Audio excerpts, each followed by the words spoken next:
एक हॉस्पिटल को दिखाते हुए मूवी स्टार्ट होती है, जहाँ पर हम एक डॉक्टर और एक नर्स को देखते हैं। उस नर्स का नाम एना होता है और डॉक्टर उससे एक ऐसे पेशेंट के बारे में पूछता है जिसके हाथ पर किसी ने बाइट कर ली थी। एना उस पेशेंट का पता करवाने रिसेप्शन पर जाती है, जहाँ पर उसे पता चलता है कि वो पेशेंट अब आईसीयू में एडमिट। तब इस बात से एना काफी हैरान होती है कि सिर्फ एक काटने से वो आईसीयू में है। एना की शिफ्ट खत्म हो गई थी और वो वहाँ से चली जाती और अपने घर के लिए निकल पड़ती। कार में बैठकर वो कार का रेडियो ऑन कर लेती है और रेडियो पर कुछ इम्पोर्टेंट न्यूज चल रही थी, जिसे वो इग्नोर करके सॉन्ग लगा लेती है। घर पहुंचकर एना देखती है कि उसका हस्बैंड बेड पर लेटा हुआ टीवी देख रहा है और जब वो दोनों हस्बैंड वाइफ आपस में बातें कर रहे होते हैं, तब टीवी पर इमरजेंसी न्यूज स्टार्ट हो जाती है, लेकिन उन लोगों की उस तरफ तवज्जो नहीं जाती। नेक्स्ट मॉर्निंग उनकी रूम का दरवाजा अपने आप ही खुल जाता है। तब एना का हस्बैंड उठकर देखता है। वो देखता है कि वहाँ पर उनकी नेबरहुड की एक बच्ची खड़ी हुई जो कि इंजर्ड है, और जब वो बच्ची थोड़ा आगे आती है तब वो देखता है कि उसकी हालत काफी खराब है और वो फौरन उसकी तरफ भागता है और वो एना को एम्बुलेंस बुलाने को कहता है, लेकिन तभी वो बच्ची उस पर झपट कर उसकी गर्दन पर काट लेती और उसकी मांस को स्किन से अलग कर देती है। एना जल्दी से उस बच्ची को हटाकर बाहर की तरफ फेंक देती है, लेकिन वो बच्ची फिर से उठकर तेजी से उसकी तरफ आने लगती है और एना जल्दी से दरवाजा बंद कर लेती और वो देखती है कि उसके हस्बैंड का बहुत ज्यादा खून बह चुका है और वो उसे बचाने की, उसका खून रोकने की काफी कोशिश करती है, लेकिन उसे कुछ भी नहीं हो पाता और वो इमरजेंसी नंबर पर कॉल कर देती है, लेकिन आगे से सारी लाइंस बिजी होती है। वो बार बार ट्राई करती है लेकिन स्टिल लाइंस बिजी आ रही थी। तभी एना का हस्बैंड एक नॉर्मल इंसान की तरह उठकर खड़ा हो जाता है, जैसे कि उसे कुछ भी ना हुआ, और जैसे ही एना उसका नाम लेकर उसे बुलाती है वो उस पर अटैक कर देता है और अब वो काफी तेज, काफी खतरनाक हो चुका था। उसकी आंखों का कलर भी चेंज हो गया था। एना किसी तरह खुद को उससे बचाकर वॉशरूम में खुद को लॉक कर लेती है और वो बाथरूम की विंडो को ओपन करने की कोशिश करती है, लेकिन वो खिड़की उससे नहीं खुलती। तभी बाहर से आवाजें आना बंद हो जाती है और सब कुछ नॉर्मल हो जाता है। एना समझती है कि शायद उसका हस्बैंड चला गया और वो दरवाजे के पास जाकर उसे आवाज लगाती है। बस ऐसा करना ही था कि उसका हस्बैंड दरवाजे को तोड़ने लगता है और अंदर घुसने लगता है। तब एना दोबारा से खिड़की को ओपन करने की कोशिश करती है और इस बार वो खिड़की खुल जाती है। एना जल्दी से खिड़की से कूदने की कोशिश करती है, लेकिन वो उसे पकड़ लेता है। तब बदले में एना उसे हिट करके बाहर कूद कर अपनी जान बचा लेती है। बाहर निकलकर वो अपने एक नेबर से हेल्प मांगती है, लेकिन बजाय उसकी मदद करने के वो उस पर ही गन पॉइंट कर देता है। लेकिन जैसे ही वो एना की तरफ बढ़ने लगता है, एक एम्बुलेंस उसे उड़ाते हुए ले जाती है। एना अपने टाउन की कंडीशन देखती है कि वहाँ पर कितना बुरा हाल हो गया है। लोग पागलों की तरह इधर उधर भाग रहे हैं, जगह जगह पर आग लगी हुई है, लेकिन ये सिर्फ उसकी नेबरहुड में नहीं था, बल्कि पूरा शहर ही इस लपेट में आया हुआ था। तभी अचानक से एना का हस्बैंड बाहर आ जाता है और वो फौरन कार में बैठकर कार को अंदर से लॉक कर लेती, लेकिन इसके बावजूद भी वो उसकी जान नहीं छोड़ता। वो कार पर चढ़ के उसका शीशा तोड़ने लगता है और एना जल्दी से कार स्टार्ट करके वहाँ से निकल जाती है। और तब हमें पूरे शहर का मंजर दिखाया जाता है कि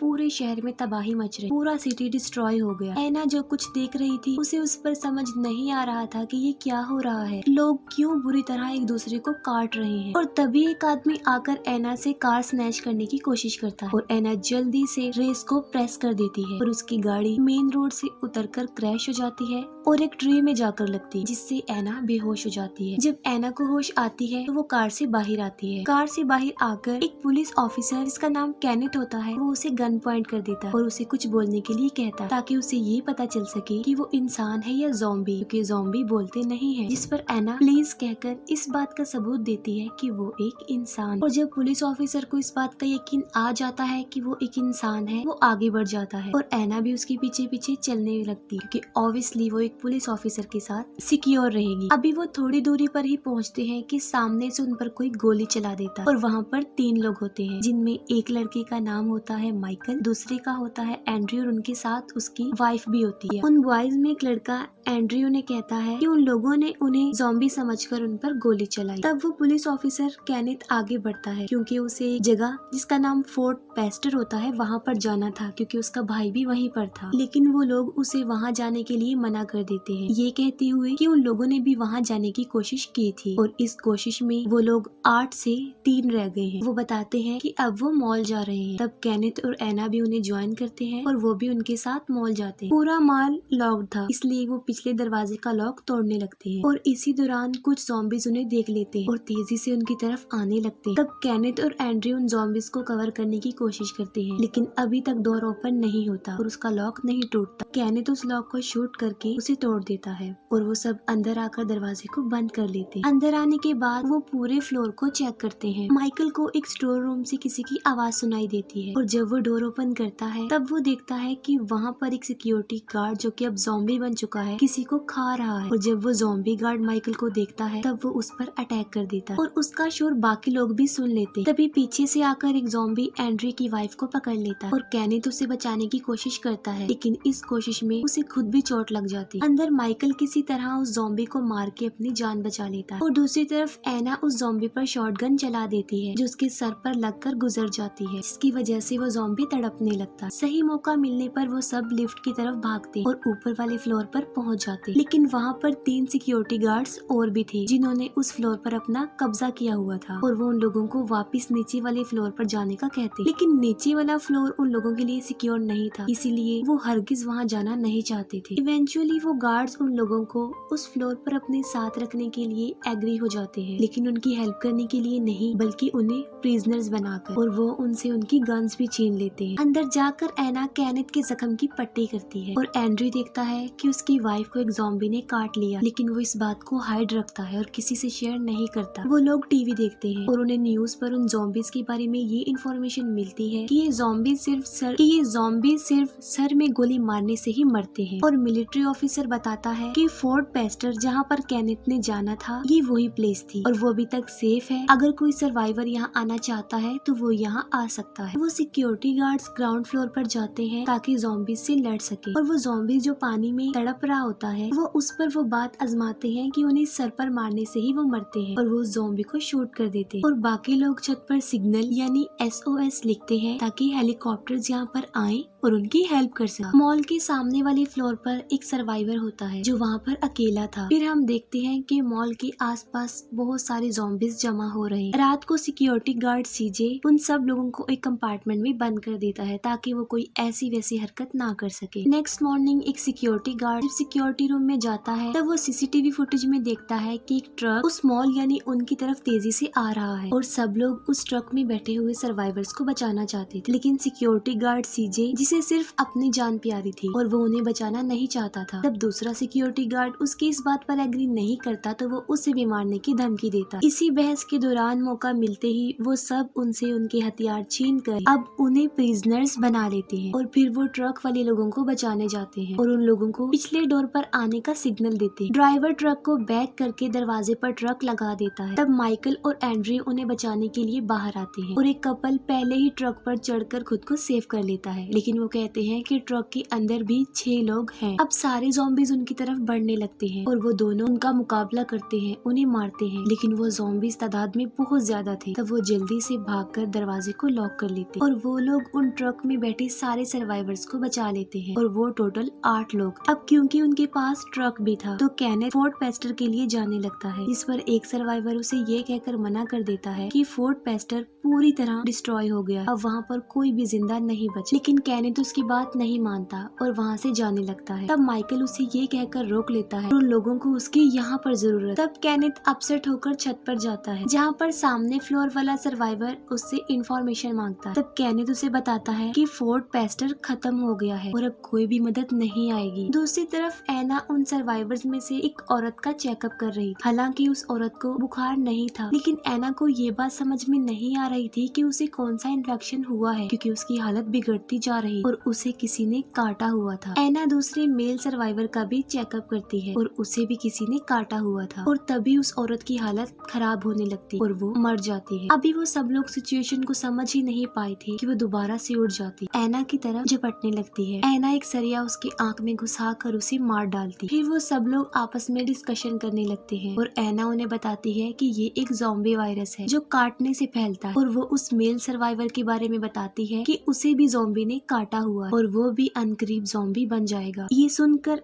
एंड्रे काफी हैरान और परेशान हो जाता है क्योंकि उसकी वाइफ को भी ज़ॉम्बी ने काटा हुआ था और वो चुपके से उसके पास चला जाता है। तब माइकल कहता है कि हमें उस मेल सर्वाइवर को मार डालना चाहिए वरना उनमें से भी कोई नहीं बचे और वो गन लेकर उसे मारने के लिए जाता है। एना जाकर उस आदमी को बताती है कि माइकल उसे मारने आ रहा है लेकिन वो उसकी बात को मजाक ही समझता। माइकल आकर उसे कहता है कि वो सबके लिए खतरा है, उसे मरना होगा क्योंकि वो इन्फेक्टेड है। ये बात सुनकर वो मरने के लिए तैयार हो जाता है। एंड्रे अपनी वाइफ के पास जाता है और उसे इस बारे में कुछ भी नहीं बताता बल्कि ये कहता है कि उसका जख्म अब ठीक हो रहा। निकोल अपने फादर को गुड बाय कहती है। केनेथ उस पर नजर रख रहा था क्योंकि वो उसके ज़ॉम्बी बनने का वेट कर रहा था और जैसे ही निकोल का बाप ज़ॉम्बी बनता है वो मौका देखते ही उसे शूट कर देता। अब वो सब लोग खुशी खुशी वहाँ पर अपनी जिंदगी गुजारने लगते हैं क्योंकि वहाँ पर किसी भी चीज की कोई कमी नहीं। एंड्रे ने अपनी वाइफ से किसी को भी मिलने नहीं दिया और केनेथ और सामने वाले सर्वाइवर के बीच भी बोर्ड नोट के जरिए बातचीत होती रहती थी और वो सब लोग काफी इंजॉय कर रहे थे। लेकिन टाइम गुजरने के साथ साथ मॉल के बाहर ज़ॉम्बीज की तादाद में भी इजाफा हो रहा था। एक दिन वो सब बैठकर डिनर कर रहे होते और तभी लाइट चली जाती है और हर तरफ अंधेरा छा जाता। तब केनेथ, माइकल, सीजे और सिक्योरिटी गार्ड बेसमेंट में जनरेटर के लिए जाते हैं। वहाँ पर उन्हें कुछ आवाजें सुनाई देती हैं और वहाँ पर किसी की मौजूदगी का एहसास होता है और अचानक से उनके सामने एक डॉग आ जाता है जिसे देखकर वो रिलैक्स हो जाते हैं। तभी अचानक से एक ज़ॉम्बी आकर सिक्योरिटी गार्ड को पकड़ लेता है और उसे बाइट कर लेता है। उस गार्ड के चिल्लाने से बाकी ज़ॉम्बीज भी वहाँ पर आ जाते हैं और वो लोग जान बचाने के लिए वहाँ से भागते हैं। उस सिक्योरिटी गार्ड को वो नहीं बचा पाते और सारे ज़ॉम्बीज उसे पकड़ के खा लेते हैं। वो लोग एक गेट के पीछे खुद को लॉक कर लेते हैं और उन ज़ॉम्बीज को मारने लगते हैं लेकिन उनकी गोलियां भी खत्म हो रही थी। तब माइकल उन ज़ॉम्बीज पर पेट्रोल छिड़क देता है और वहाँ पर आग लगा देता है जिससे सारे ज़ॉम्बीज जलने लगते हैं और यहाँ पर ज़ॉम्बीज से उनकी जान बच जाती है। एंड्रे की वाइफ की डिलीवरी का टाइम था और एंड्रे ने उसे चारों तरफ से बांधा हुआ था। उसकी वाइफ की आखिरी सांसें चल रही थी और देखते ही देखते वो मर जाती और देखते ही देखते वो दोबारा से जिंदा हो जाती है जो कि अब एक ज़ॉम्बी बन गई। अब क्योंकि वो जिंदा थी तो वो एक बच्ची को पैदा करती है। तब एंड्रे उसका मुंह बंद कर देता है ताकि उसका शोर सुनकर कोई यहाँ ना आ जाए। तब एक सर्वाइवर लेडी उस रूम में आती है और जब वो एंड्रे की वाइफ को देखती है तो वो अपनी पिस्टल निकालती। तब एंड्रे उसे कहता है कि वो क्या उसकी वाइफ को मारेगी, वो उसकी फैमिली से दूर रहे। लेकिन वो लेडी उसकी वाइफ को शूट कर दे और बदले में एंड्रे उस लेडी को शूट कर देता है। मरते मरते वो लेडी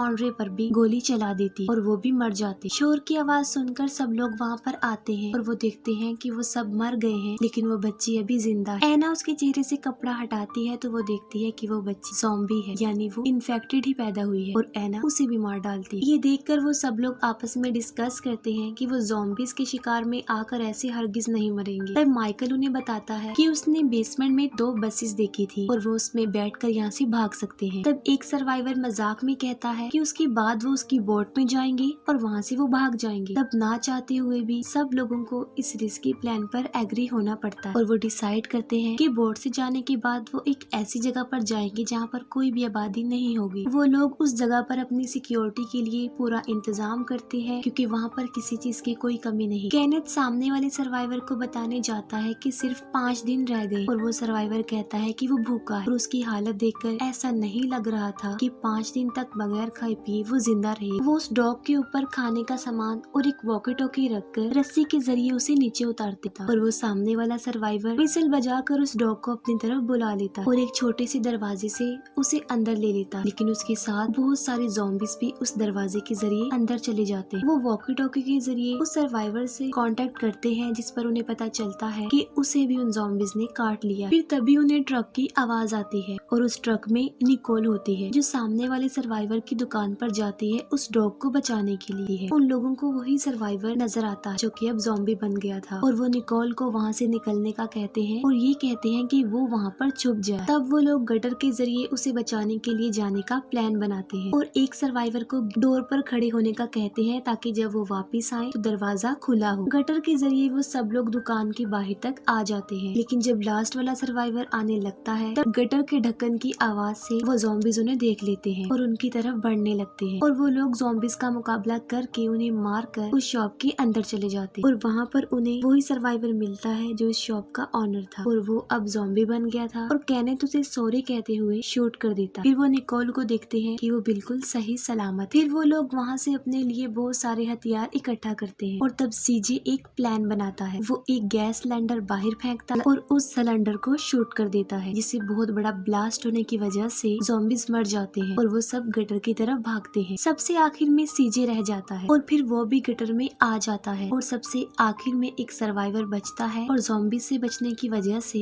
वो गटर में जा गिरता है, जिससे उसकी टांग टूट जाती है। सीजे उसे बचाने की कोशिश करता है लेकिन नहीं बचा पाता और वहाँ पर बहुत सारे ज़ॉम्बीज आ जाते हैं। वो सब लोग किसी तरह दरवाजे पर आ जाते हैं और देखते हैं कि वहाँ पर वो सर्वाइवर नहीं है जिसे वो छोड़कर गए थे और दरवाजा भी लॉक्ड है। और तभी वहाँ पर ज़ॉम्बीज भी आ जाते हैं जो तादाद में काफी ज्यादा थे और अब वो समझ गए थे कि उनकी मौत उनके सामने। तभी ऐना आकर वहाँ पर दरवाजा खोल देती है और वो सब लिफ्ट की तरफ भागते हैं और बेसमेंट में चले जाते हैं और फिर वो लोग जल्दी से बसेस में बैठकर वहाँ से बाहर निकलने लगते हैं। बाहर लाखों की तादाद में ज़ॉम्बीज थे जो उन्हें चारों तरफ से घेर लेते। वो लोग उन ज़ॉम्बीज के बीच में फंस चुके थे। ज़ॉम्बीज उनकी बसेस को पलटने लगते हैं और वो उन्हें मारने लगते हैं गोलियों से और चेंसों से। तभी सीजे एक गैस सिलेंडर जलाकर ज़ॉम्बीज की तरफ फेंकता है और मौका मिलने पर बिल्कुल ठीक वक्त पर वो उस सिलेंडर को शूट कर देता है और बहुत बड़ा ब्लास्ट होने की वजह से काफी ज़ॉम्बीज मर जाते हैं और उनका रास्ता साफ हो जाता है और वो लोग वहाँ से निकल जाते हैं। केनेथ देखता है कि उनकी बस के पीछे एक ज़ॉम्बी लटका हुआ है। तब एक सर्वाइवर उसे मारने के लिए चेनसो को स्टार्ट करता है। अब मोड़ आ गया था और केनेथ को बस को मोड़ना था, जिसकी वजह से उस सर्वाइवर का बैलेंस खराब हो जाता है और वो सीधा जाकर एक मेल एक फीमेल सर्वाइवर के ऊपर गिरता है और चेनसो की वजह से वो कट जाती है और वो आदमी खुद भी कट जाता है और उनकी बस भी